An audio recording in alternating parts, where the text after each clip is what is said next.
Today I am making toffee pecan cookies. These are so good. So making butter toffee homemade before doing the cookie dough is key. It just makes a softer toffee that just ribbons throughout your cookie and is so crunchy and delicious, but not too crunchy. This is key. So a cup of Kerrygold butter or butter unsalted is the key.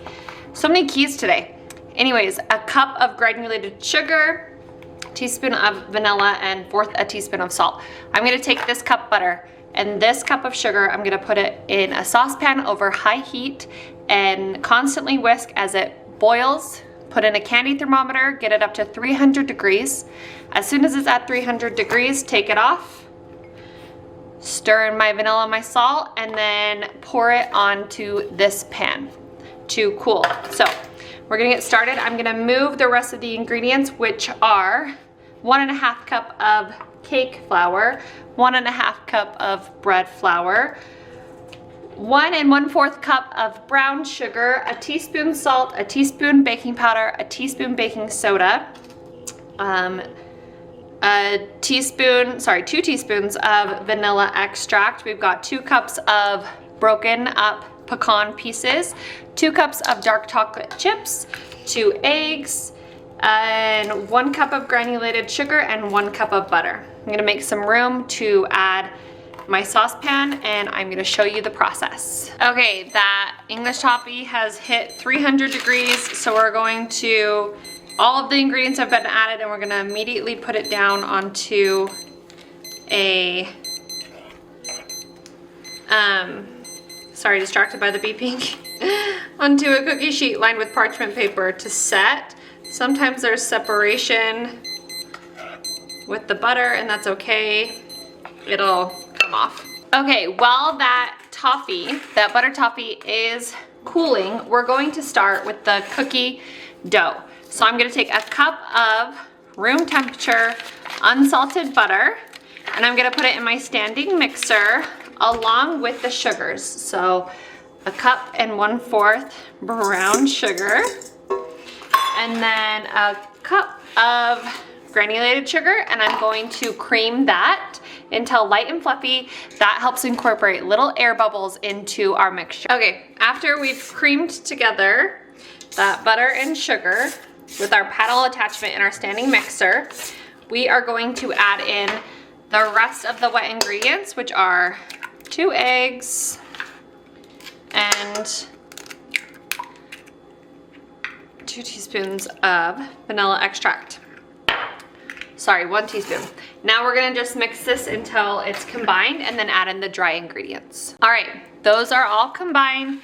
So now we're gonna add in the dry ingredients, a 1.5 cups of bread flour, 1.5 cups of cake flour, teaspoon salt, teaspoon baking powder, baking soda, and that is it. We're gonna mix until a dough forms. Okay, a dough has formed.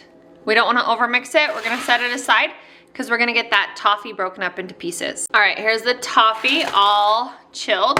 We're gonna just break it up into tinier bits so that it can be folded into our cookie dough.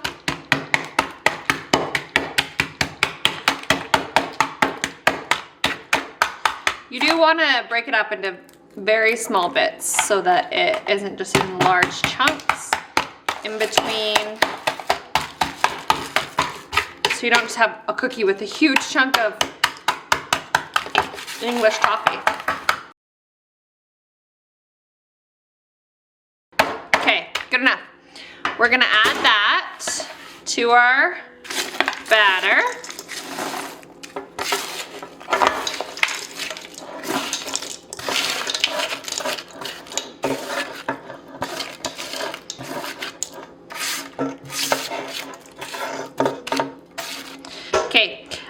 Something else about these cookies, because it is homemade toffee, it is gonna melt back down in the oven.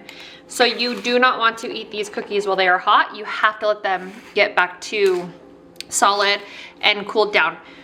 So when you pull them out of the oven, they've gotta sit and cool all the way. We're gonna add in those 2 cups of dark chocolate chips, 2 cups of chopped pecans, and we're gonna mix this until everything's mixed together. Okay, here is the finished cookie dough. It is beautiful. So we're gonna wrap this in plastic wrap now and refrigerate. I know that's everyone's favorite part of a cookie recipe, and I promise I do not add it to my cookie recipes unless absolutely necessary.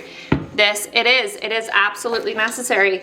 You've got that warm toffee in there. You really wanna get that butter solidified so that you don't have excess spread. You want the flavors to meld together. Just makes a better cookie. It's gonna make it chewier. It's gonna make it more flavorful. What is not to love about chilling a cookie? It is necessary when it's necessary. I try not to do it on every cookie, and I really don't. This one you have to do it. So we're gonna wrap it up in plastic wrap. I'm gonna place this in my fridge for 3 hours, and then we're gonna bake it. Okay, the dough has rested in the fridge for 3 hours. I like using my mega cookie scoop so that the cookie is large and kind of like a bakery style cookie, and there's lots of surface area for that homemade butter toffee. I'm struggling, it's very cold. After 3 hours, I just break it up and push it into the cookie scoop. Anyways, that butter toffee can ripple through and melt and then re-harden while you chill your cookies. So this cookie dough goes into the cookie scoop. The cookie scoop is a measuring tool, so don't skip it. It's here so that you get the exact same size cookie every time, and so that it cooks down at the same rate and you don't have some small tiny burnt cookies and some overcooked huge cookies. So now I'm just gonna fill it up, press the the cookie dough in, and then put it down on my tray. I'm gonna bake these at 350 for 11 to 12 minutes, and then I'll bring them back. Okay, the cookies are done, and this is an optional step. I like to top it with a little bit of flaky salt. It just complements the flavors so well. The pecans, the homemade butter toffee, the dark chocolate chips, and the cookie all are complemented with some flaky sea salt.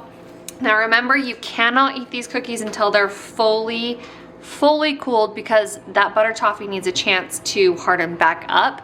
But these cookies are delicious and perfect for any time of year, but especially during the holidays.